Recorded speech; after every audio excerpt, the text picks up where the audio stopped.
시청자 여러분 안녕하십니까. 이제 점심 오찬 시간입니다. 아마 맛있게 식사들 하고 계실 것 같은데요. 다 드시고 나시면 제 방송 들어주시면 대단히 고맙겠습니다. 지금 우리 야권에서 오래간만에 중요한 모멘텀을 딱 장악했어요. 이때 확실하게 표로 그 심판의 진술을 한번 보여줘야 되겠다. 그래서 여당이 지금 현재 우리 국민들을 대상으로 해서요, 쇼를 벌이고 있어요. 아이고, 그동안의 부동산 문제 정말 잘못됐습니다. 제발 한 분만 살려주십시오. 이런 지금 얘기를 하고 있고, 이 박영선이는 심지어 이제 자기 유세할 때 입는 그 파란색 점퍼 있지 않습니까? 거기에서 민주당이라는 말을 아예 빼버렸어요. 온갖 쇼에 다 나섰지만 우리 시청자 여러분들 거기에 속아 넘어가시면 절대 안 됩니다. 현재와 같은 채찍의 끈을 더 강하게 내리쳐야 된다. 이렇게 말씀을 드리고 싶고요. 이렇게 여당이 굉장히 지금 현재 곤혹스러운 상황에 빠져들고 있고, 내일부터 이제 이틀간 4월 2일과 3일 이 사전투표를 하게 됩니다. 그 사전투표 작년 4.15 우리 총선 때 사전투표에 부정선거의 의혹이 많이 제기된 바 있어요. 그렇기 때문에 이번에도 이 사전투표 때 어떤 형태의 부정선거 의혹이 나올지 우리가 모르는 거 아니겠습니까? 모르지 않습니까? 그렇기 때문에 우리 시청자 여러분 한 분 한 분이 그야말로 매의 눈으로 날카롭게 이 부정선거 의혹, 조그만 일이라도 있으면 꼭 이 증거를 우리가 가지고 있어야 되잖아요. 그래서 지금 우리 스마트폰에 이 카메라가 굉장히 고성능 카메라들이 전부 다 잘 장착되어 있어요. 그래서 여러분들께서 거의 녹음도 할 수 있고 또 사진도 찍을 수 있으니까 여러분들께서 가지고 있는 체증 자료로 이 스마트폰을 활용할 수 있어요. 그래서 시청자 여러분들께서 철저한 부정선거 의혹, 조그마한 것이라 하더라도 놓치지 마시고 철저히 증거 자료로 쭉쭉 쌓아 놓아줬으면 좋겠다. 그래서 선거가 끝나면 아니면 사전투표 기간에라도 언제든지 언론을 통해서 폭로해야 된다. 이런 말씀을 드립니다. 이렇게 해서 내일 있게 되는 사전선거, 굉장히 사전투표 굉장히 중요해요. 그래서 우리 야권에 있는 우리 국민들, 특히 이번에 여권에 대한 그 지지를 완전히 철회하고 등을 돌리고 있는 무당층 국민들, 그리고 중도층에 계신 우리 국민 여러분들께서도 내일 사전투표를 꼭 해주십사. 그래서 심판의 날이다. 내일이 심판의 날이에요. 내일하고 모레. 4월 7일은 세 번째 심판의 날이고 사실상 내일과 모레가 진짜 심판의 날입니다. 왜냐하면 지난 4.15 총선 때도 사전투표에서 많이 뒤집혀졌잖아요. 우리가 한번 뼈아픈 그 실패의 경험을 가지고 있어요. 똑같은 실패를 두 번 하면 조금 우리가 바보스러운 국민이 되잖아요. 그렇기 때문에 우리 국민이 얼마나 현명해요. 절대 실패하지 않는 선거. 내일 대대적으로 연세가 드셨건 아니면 젊은 층이든 집중적으로 투표를 해주십사. 다시 한번 간곡히 당부드립니다. 그러다 보니까 이번 선거에 굉장히 영향이 큰 인물들이 여러 분들이 계시지만은 우리 야권에 있어서 가장 큰 인물은 어쨌든 간에 윤석열 전 총장이에요. 그렇기 때문에 윤석열 총장 사퇴한 직후에 LH 사태에 관해서 즉각적이고 대대적인 수사를 검찰이 해야 된다. 검찰이 주어예요. 근데 현 정권은 누가 주어입니까? 경찰을 주어로 택했어요. 이 경찰을 수사의 주체 세력으로 딱 못을 받고 헤매고 있어요. 지금 한 달째. 그러다 보니까 정세균 총리가 어느 정도의 쇼를 하고 있느냐. 검찰과 수사관 500명을 투입하고 이 특수본 수사 인력을 2,000명으로까지 늘리겠다 했지만, 아니 여기가 무슨 뭐 영화 엑스트라 많이 동원하는 영화 찍는 겁니까? 엑스트라 많이 동원돼 가지고 성공하는 영화도 있지만요, 실패하는 영화도 많아요. 중요한 것은 그 영화의 주연 배우가 누구고 감독이 어떤 사람이 감독이느냐, 이런 거가 중요한 거 아니에요. 지금 여당이 2,000명 검사 500명 한다 해도 그 총 감독이 누구예요? 문재인과 정세균이에요. 이런 사람들, 무능한 사람들이 지휘권 행사한다고 제대로 수사가 되겠어요? 그리고 주연 배우가 누구예요? 검찰이 아니라 누굽니까? 경찰이에요. 이 경찰 수사력, 능력, 정보 믿을 수 있어요? 정권에 치우친 수사로 간다고 누가 그걸 제어할 수 있겠어요? 그렇기 때문에 이 경찰의 수사 신뢰성이 없어요. 그래서 이 윤석열 총장이 초기에 1차 인터뷰를 통해서 LH 사태 이건 지금 전 정권 잘못 다루고 있다 경고를 했는데 한 달 내내 달라지지 않고 있어요. 겨우 달라지는 것이 이제 쇼하려고 검찰 500명 투입한다. 근데 검찰에서 조사할 게 없다는 거 아니에요, 지금. 그러니까 검찰이 하는 게 뭡니까? 5년 전 과거 사건이나 들먹인다는 거 아니겠습니까? 피레미 좀 잡겠다는 거예요, 피레미 좀. 네. 이러다 보니까 윤석열 총장이 이제 또 두 번째 메시지를 냈어요, 최근에. 언론 인터뷰를 통해서 뭐라고 했습니까? 이번 선거는 심판선거다. 잊지 말아달라.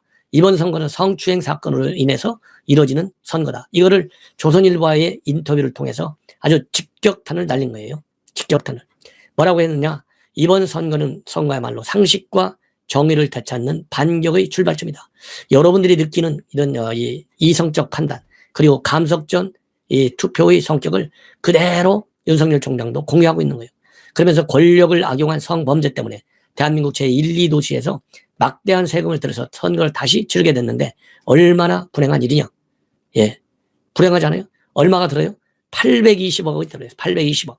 이거 책임 있는 정부 여당이다. 그리고 이번 성추행 둘 다 똑같았잖아요. 이 사건 때문에 개최되는 이런 선거가 진정성 있게 반성을 하려면 당헌 당규를 안 고치고 후보를 내지 않았어야 되죠. 더군다나 당헌 당규를 만든 사람이 누구예요? 문재인 대통령이에요.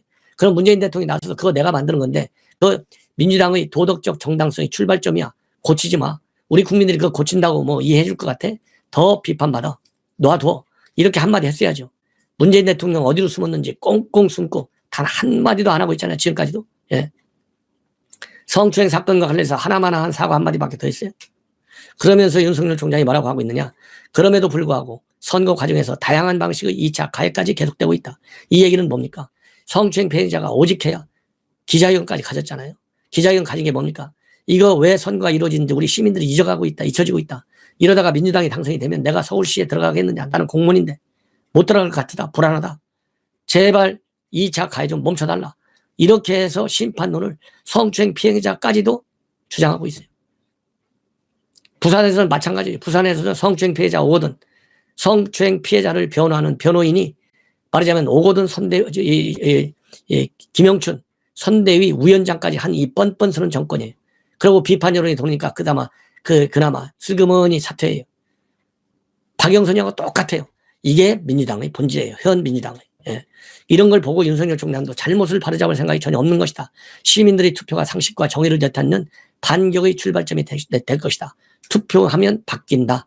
이 메시지의 핵심은 책임 선거를 해야 된다. 책임 추궁 선거. 그 다음에는 투표를 하면 바뀐다. 이것이 윤석열 총장이 최근에 밝힌 이 정치적인 중요한 메시지예요.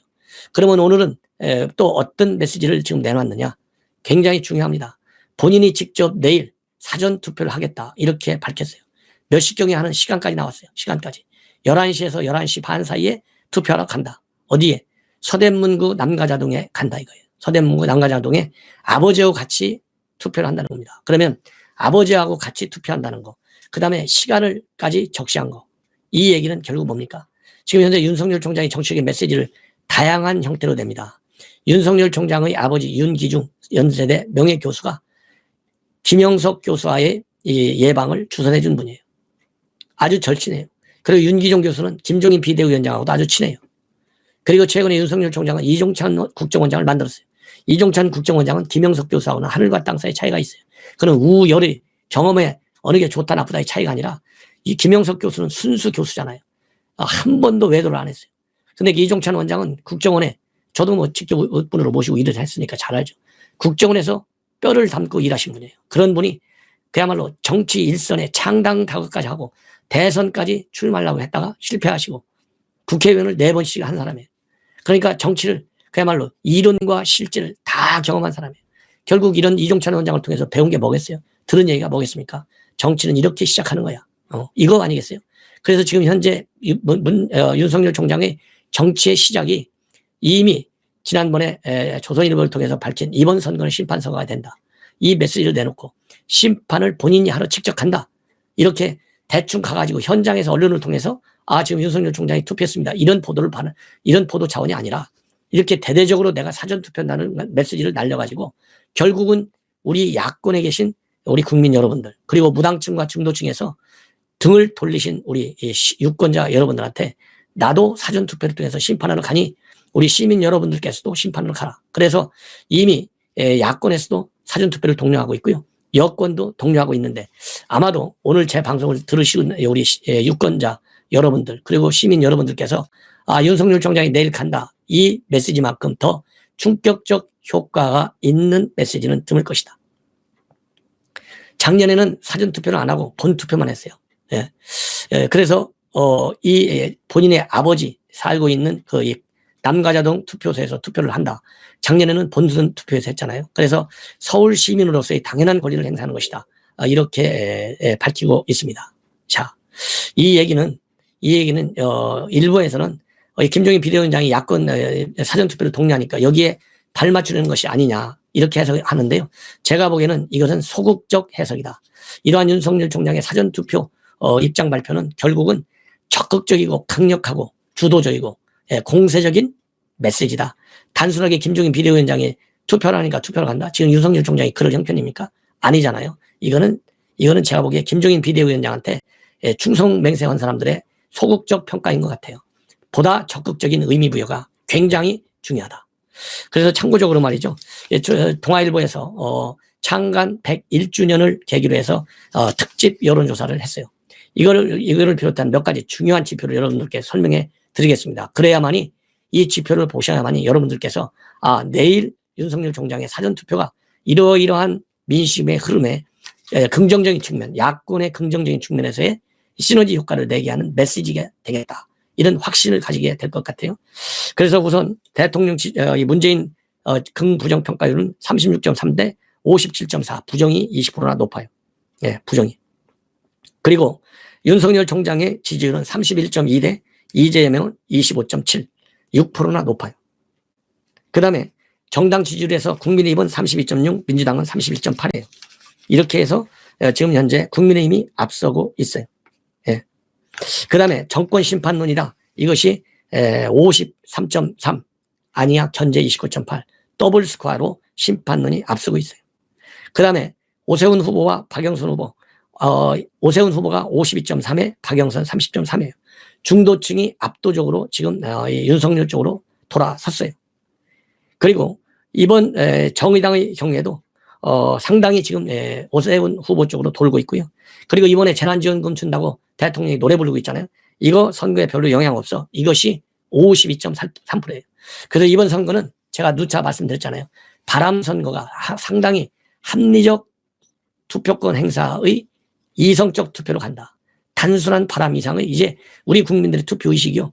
바람도 바람이지만은 상황, 정치 상황, 그리고 문재인 정권의 실정에 대해서 제대로 평가하는 상당히 논리적이고 합리적이고 이성적인 투표로 지금 행태가 바뀌고 있다. 이렇게 저는 자신 있게 여러분들에게 말씀을 드리고 싶습니다.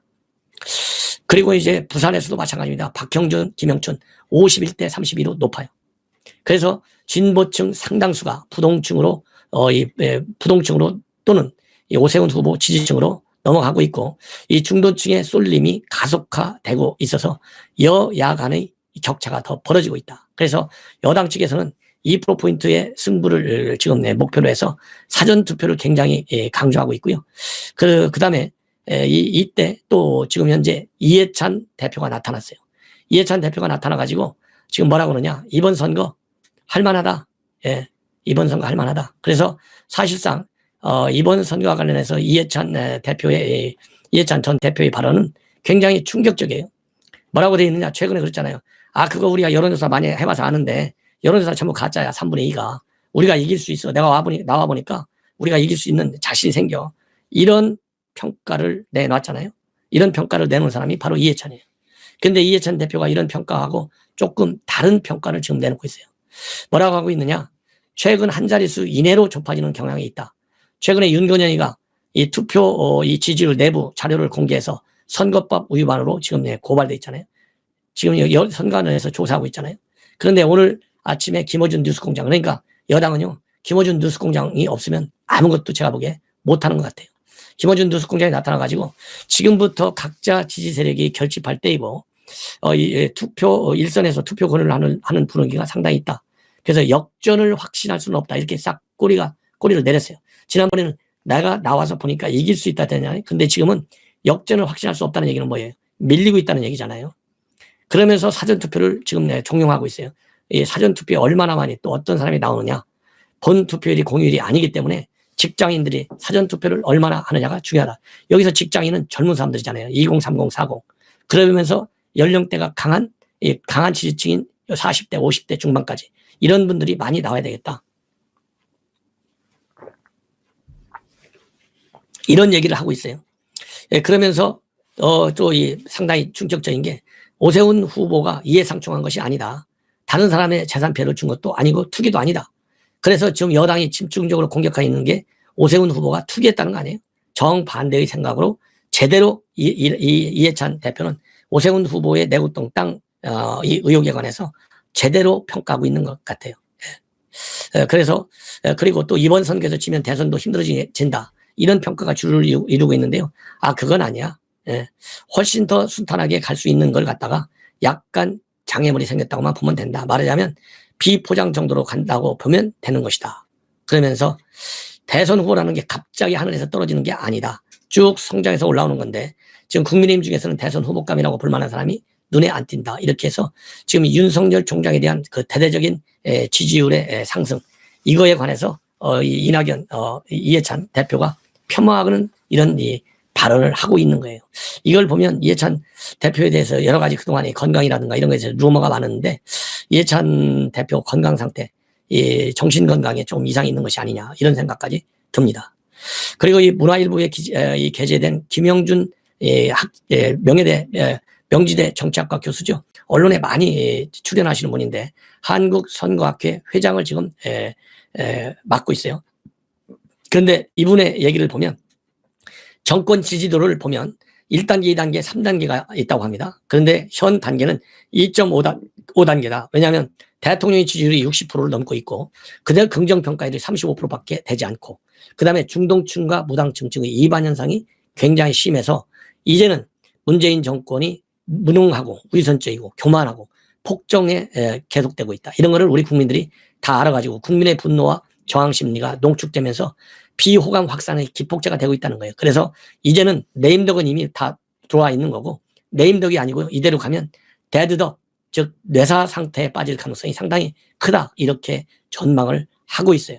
그래서 뇌사 상태에 빠지도록 우리가 더 밀어붙여야 되겠다라는 생각을 듭니다. 그래서 레드덕이라고 하는 것은 죽은 오리고 레임덕은 절름발이 오리잖아요. 그래서 데드덕, 레임덕 다음에 오는 것이 데드덕, 즉 정치 생명이 완전히 끝나는 상태를 얘기하는 것입니다. 자, 이 정도로 지금 현재 여권의 행태가 굉장히 정권을 내놓을 수밖에 없는 상황으로 밀리고 있고요. 우리 야권 여러분들이 이럴 때일수록 결속력을 더 강력히 추진해야 되겠다. 이러다 보니까 지금 현재 내로남불 일일이 얘기하지 않아도 여러분들 다 아시잖아요. 지금 현재 김상조에 이어서 박주민이가 똑같이 문제를 일으켰지 않습니까? 박주민이. 그러다 보니까 지금 이런 내로남불, 박주민은 법 통과 한 달 전에 월세를 9%나 올렸고 그리고 김상조는 이틀 전에 임대차보호법 시행 이틀 전에 전셋값을 14%나 올렸어요. 14%나. 그리고 이 김상조는 또 예금이 14억이나 예금을 가지고 있는데 돈이 없어서 전세비를 올릴 수밖에 없었다. 조국의 위로 내로남불 이런 말할 필요가 없잖아요. 그 다음에 추미애도 마찬가지입니다. 여의도 오피스텔 가지고 있으면서 얼마나 떵떵거리고 이 금부 분리를 해야 된다는 이런 엉뚱한 소리를 했잖아요. 그리고 임종석이 또 얼마나 엉뚱한 소리를 했어요. 박원순 시장 향기가 난다는 거 아니에요. 그 임종석이 이비인후과를 좀 보내야 될 것 같아요. 이런 사람들이 있다 보니까 레임덕 아니고 데드덕으로 간다. 이런 평가들이 나오는 거예요. 그래서 아무리 지금 박영선이가 2030 여심을 달래려고 난리를 치고 이 여권의 이 조직표, 이 결속력을 집도끼를 불러내려고 하지만 전혀 실효성이 없는 것으로 보여요. 그러다 보니까 박영선이가요 매우 충격적인 지금 이 행태를 보이고 있어요. 바로 뭐냐? 여러분들 민주당 옷 제가 말씀드리지 않아도 알잖아요. 이름하고 일자만 딱 써 있어요. 민주당 말을 싹 빼버렸어요. 이미 박영선의 이러한 기이한 현상은 나타났어요. 문재인 정권의 부동산 정책에 대해서 비판했잖아요. 문재인 대통령 부동산 정책 이해할 수 없다. 공공주도만 갖고 되겠느냐? 민간 주도를 넓혀라. 이렇게 딱 직격탄을 가했어요. 그러더니 급기야는 이제 옷까지 바꿔 입었어요. 파란색 점퍼, 정당명이 빠진. 아니 정당명을 뺀 옷을 입었다는 것은 무소속으로 나오는 사람들이나 정당명 없잖아요. 그렇잖아요. 그래서 이거 탈당이 임박한 거 아니냐. 또 어디에서는 탈당했다. 이런 얘기들이 지금 나오는 거예요. 본인은 뭐라고 해보면 그거 별거 아니야. 그 누구한테 선물 받은 거기 때문에 특별한 의미가 없어. 이렇게 되지만요. 선물을 받았어도 지금 선거를 받았어도 내가 민주당 후보로 뛰면 민주당이라는 당명이 적혀있는 옷을 입어야 되는 것이지 왜 당명이 빠져있는 이것도 거짓말인지 아닌지 시청자 여러분들 정말 선물을 누가 줬는지 이거 선물 준 거는 선거법 위반이 아닌지 선물을 받았다고 돼 있잖아요. 기부 행위를 본인이 못하게 돼 있고 기부를 받지 못하게 돼 있어요. 그러면 이거 옷이 이거 뭐 얼마짜리인지 모르지만 민주당은 전부 다 내로남불이잖아요. 지금 임대차 법 위반했다고 9% 14% 이동 더 많이 받았다. 박주민이가 뭐라고 거짓말했어요. 거짓말을. 그 부동산 주인이 그러는데 사장이 그러는데 그거 비싼 거 아니야. 이렇게 얘기했다는 거 아니겠어요? 비싸고 안 비싸고를 떠나서 법을 이용해갖고 법안까지 발의해가놓고 임대료를 미리 올려받았다는 그 비도덕성, 그 다음에 불법성, 이런 것 때문에 비판받는 거잖아요. 김상조도 마찬가지고. 그렇기 때문에 이 옷을 선물받았다 이렇게 해명하고 있는데요. 이 해명 우리 시청자 여러분들 꼭 고발하십시오. 그리고 제 방송을 보는 언론인들도 상당히 많으신데 이거 꼭 좀 선물 누구한테 받는다 철저히 추적 보도를 좀 해야 된다. 이렇게 저는 강조를 하고 싶습니다. 그러다 보니까 이 정의당 이런 내로남불, 그야말로 이 조로남불, 추로남불, 문로남불 이런 게 지쳐가지고요. 박주민이 거지갑이라고 그랬어요. 거지 중에 갑을 있잖아요. 거지 갑주민 도대체 어디로 갔나? 예. 그러면서 여당을 보면 5대수다 이거예요. 저도 이 5대수란 말 사실 처음 들었는데 시청자 여러분들도 아마 생소하실 겁니다. 5대수는요. 오늘만 대충 수습하자에 준 말이 5대수랍니다. 그래서 민주당 정권은 민주당의 최근 행태를 보면 5대수가 떠오른다는 거예요. 5대수. 그러니까 무너진 신뢰는 오늘만 대충 수습한다고 해결될 일이 아니다. 이 촛불로 탄생한 정부, 촛불 힘으로 말아진 거대 여당의 권력을 무너뜨리는 것은 민주당 자신이다. 예. 이렇게 아주 혹독하게 비판을 하고 있습니다. 그리고 아까 말씀드린 이 김재영, 이 김상조, 경찰에서 하고 있는데요. 투기 혐의는 없다. 이렇게 이게 경찰이 하는 수사 수준이에요.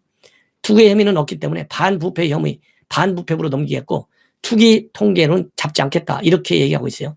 이거에 바로 민심의 분노를 제대로 보는 것이다. 이미 14% 챙겼잖아요. 그 자체가 투기인 거죠. 왜냐하면 그 남는 차익을 가지고 어디에서 어디 은행에다가 예금해 놓으면 또 1%라도 돈 벌잖아요. 사채놀이 할 수도 있고, 예. 이게 이익을 본 거 아니에요? 그러면 이것이 투기 아닙니까? 결국은? 우리 꼭 법률적으로만 투기다 아니다. 이렇게 보면 안 돼요, 지금은. 정치 사회적인 의미에서의 투기 개념으로 봐야 돼요. 더 폭넓게 투기 개념을 봐야 된다. 예. 자, 이러다 보니까요, 지금 여러분들 그동안에도 이 최재형 감사원장이 월성 원전 수사할 때 그와 관련해서도 이 최재형의 처남이 거론됐고 또 부친의 영향 받은 거 아니냐. 이런 비판론을 여권에서 제기한 바 있어요. 그런데 지금 현재 최재형 감사원장의 부친 예비역 해군 대령인데요. 책을 요즘 하나 냈답니다. 바다를 품은 백두산. 그래서 이제 곧 출간해서 나오는데 이 출간과 관련해서 문화일보와 전화 인터뷰를 했어요. 전화 인터뷰에서 뭐라고 얘기했느냐. 한미동맹도 흔들리고 있고 국가안보도 굉장히 위태롭게 흔들리고 있다. 문재인 정부가 울타리를 완전히 망가뜨리고 있다. 이렇게 비판하고 있어요. 그러면서 북한이 핵무기와 미사일로 수시로 위협하고 협박하는데도 정부는 한미훈련, 연합훈련도 하지 않고 북한 눈치만 보고 있다. 이렇게 강력하게 비판을 했다고 합니다.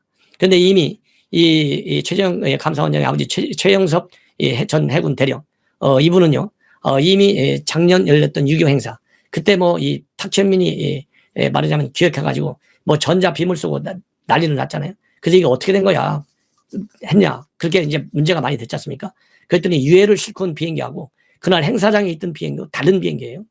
그래서 유해를 싣고 온 비행기는 비행기들 따로 있고 그래서 다른 유해를 옮겨놨다. 나중에 다시. 이렇게 해가지고 난리가 난 적이 있어요. 예. 그러면서 이 최고문도 이런 법이 도대체 어디가 있느냐. 유해가 조국에 들어올 때 맞이하는 것이 예의인데 이렇게 호통을 쳤다는 얘기가 그 당시 인구에 회자한 적이 있고 그리고 이 최재형 고문은 아들한테 4자로 된 이 고사성어 이거를 붓으로 임명장 받기 전에 직접 써서 줬다고 합니다. 단기 출진 불면 고전 천호신조 탕정구국 이런 말인데요. 고전을 면치 못하는 상황이 올 수도 있다. 그럴 땐 하늘의 도움을 구하면 나라를 안정시키고 구할 수 있다. 이 얘기는 결국 뭡니까? 이런 것은 이 최재형 전 해군 대령이 결국은 감사원의 성격이 뭐예요? 감사원이 정부 잘못한 거, 그거 지적하는 게 감사잖아요. 그렇기 때문에 최재형 감사원장이 옳았다는 거, 이거를 부친이니까 얼마나 잘하겠어요. 그럴 때마다 흔들리지 말라 이런 격려의 글을 미리 예견하고 써준 것이 아니냐라는 지금 얘기까지 나오고 있습니다. 시청자 여러분, 이 정도로 해서요. 여러분들께 이 오찬 뉴스로 말씀을 드리고 또 중요한 뉴스 계속해서 여러분들께 보도해 드리도록 하겠습니다. 시청자 여러분들의 이 빨간색 구독 버튼 꼭 눌러주시고 그리고 주변 분들과 공유해 주시면 대단히 고맙겠습니다. 그러면 맛있게 오찬 드시고 편안한 오후 되시기 바랍니다. 대단히 고맙습니다.